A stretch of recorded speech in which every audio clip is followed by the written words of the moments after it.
Welcome to Put a Word on It, a podcast presented by Men of Valor. In each episode, we're going to talk with a different man, but each one with a unique journey from brokenness to freedom. I'm your host, Rudy Kalis. I spent over 40 years as a TV sportscaster, then retired and joined the Men of Valor program as a volunteer. So join the conversation. Reconciling men to God, their families, and society.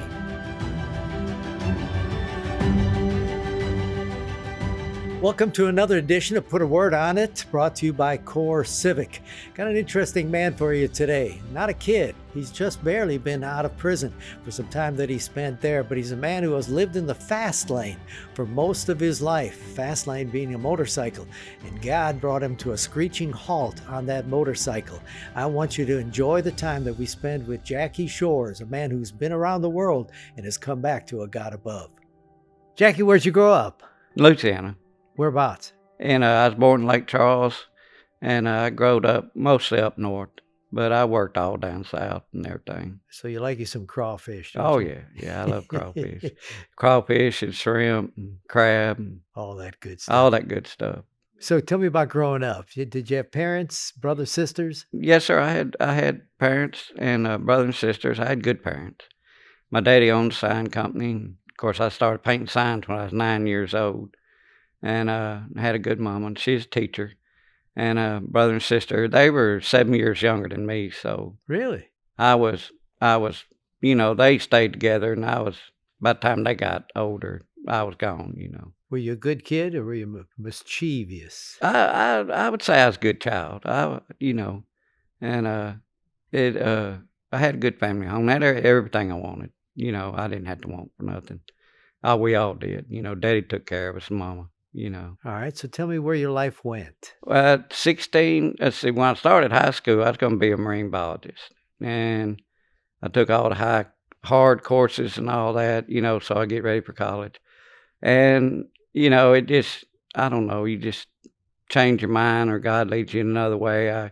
So a guy come up to me and he said, oil field's hiring, you can go to work.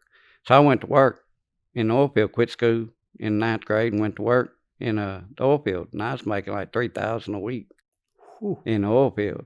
And so I couldn't, that's a lot of money back then. Back then you could work, That's a lot of money. That was a lot of money back then. It was dangerous work, but it's a lot of money. And I did that for a while, and then I said, well, I got some money saved up, got a car and everything. I said, I'll go back to school. And they said, you ain't going to like it. And I went back to high school. I stayed half a day, and I couldn't take it all because everybody my same age act like kids. So I left and went back to work. So how did life have its troubles in your life? What happened to you? I got on weed. I got to smoking weed and drinking because it, having all that money, young, and I was always with older guys, older people, because I worked with them and everything. So, you go to bars and everything after you get off work and everything.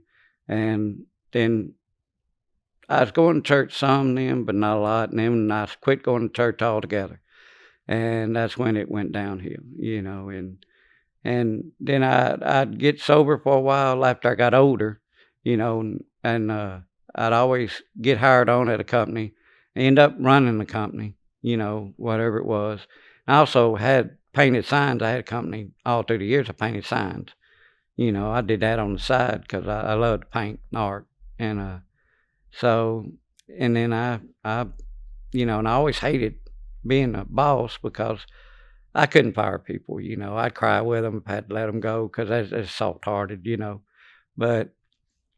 and it just seemed like everywhere I went, they wanted to make me a boss, which I guess it was a blessing, but a curse too, I was trustworthy. You had a pretty powerful experience in 2010 with a motorcycle wreck, Yes, right? yes, Tell me sir. about that and tell me what it did to you. I was riding in Texas. It was on a Sunday afternoon, and of course I had a helmet and leather jacket on, and my handlebars come off my Harley. I had a 94 year Harley Sportster, and front tire turned, then it kicked me straight over the front, and the handlebars caught me. And I hit on the road right on my face, and I hit so hard, it split the helmet down. The helmet went, and tore my knee off, and a rock went all the way through my throat, tore my face all the way off, and crushed all my bones. My eyes hung out. That's why I can't see now, because my eyes come out of the socket and weakened them.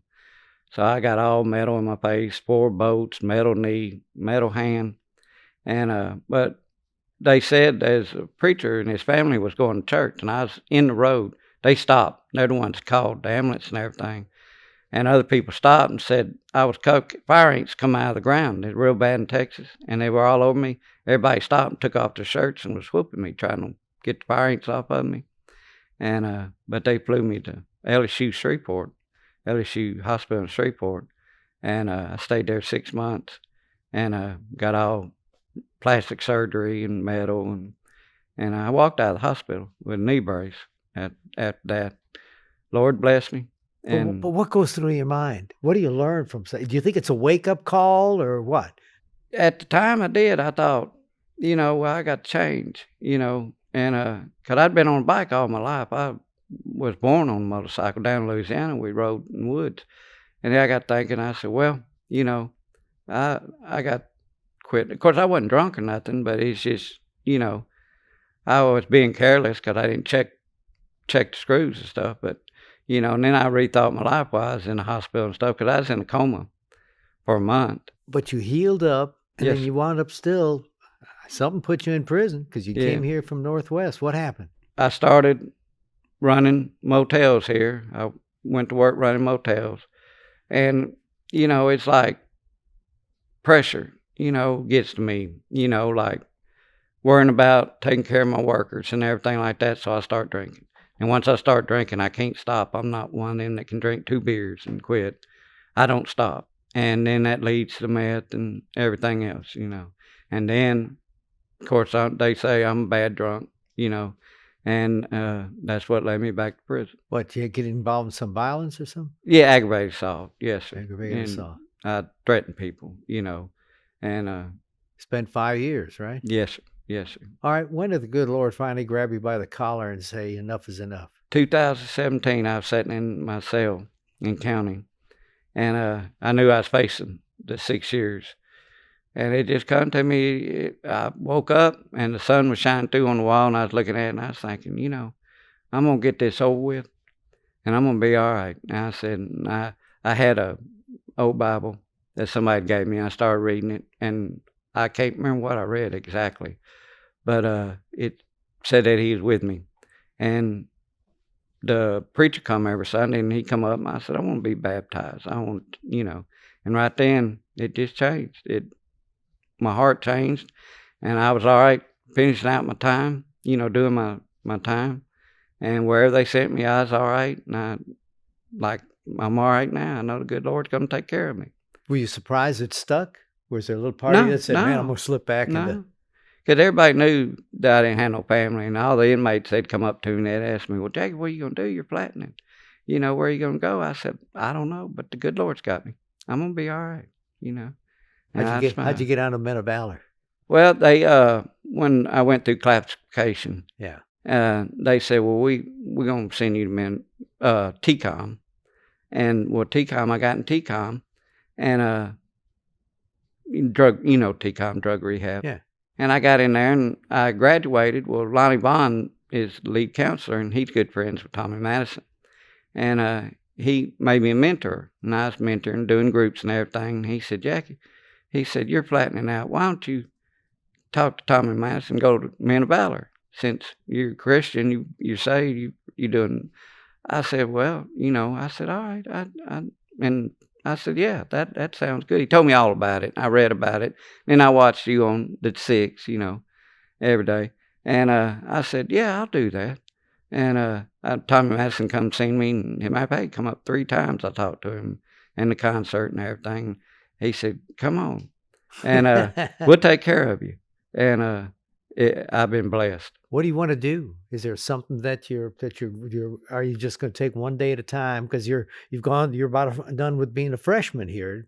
You Yes, got sir. more time to go. But what do you see yourself doing? I'd like to stay on and help people, since I've been helped so much. Help people. And if that's what the good Lord wants me to do, I'd love to do that. Be a counselor and help people. You know, our programs put a word on it. Have you That thought about it? Is there a word that you think fits you? repentance. That's interesting. Change from the way I was to another direction. It all You know. starts with repentance, doesn't it? Yes, sir. You got to Yes, say, sir. Lord, I've been doing wrong. I need you. Yeah, 'cause I don't want to turn back the way I was. And a new direction is here at Men of Valor. It's like I tell the staff, they ask me how I'm doing. I say I wake up every morning with a smile and look forward to the day. And I never done that in the past, even because I've always had money. You know, I've always worked and ran business, had plenty of money, and that wasn't a problem. I never was happy. You're not until I come here. And when I come here, I woke up the first day and I had a smile, and I still got it. Hope you enjoyed spending that time with Jackie. His word is repentance, and that's a wonderful place to start. In fact, isn't that where we have to? We have to start by saying, Lord, forgive me for all that I've done and for what I've done. And now I give myself to you. And that's where he's at. And I think he'll be great with the men here because there's a little peaceful nature about him where he'll just listen. He's not going to be judgmental. And he's been through so much, and he just has to show them his scars that he's learned from a hard life. And yet he talks about a God above. Thanks for joining us. Join us again next time as we put a word on it.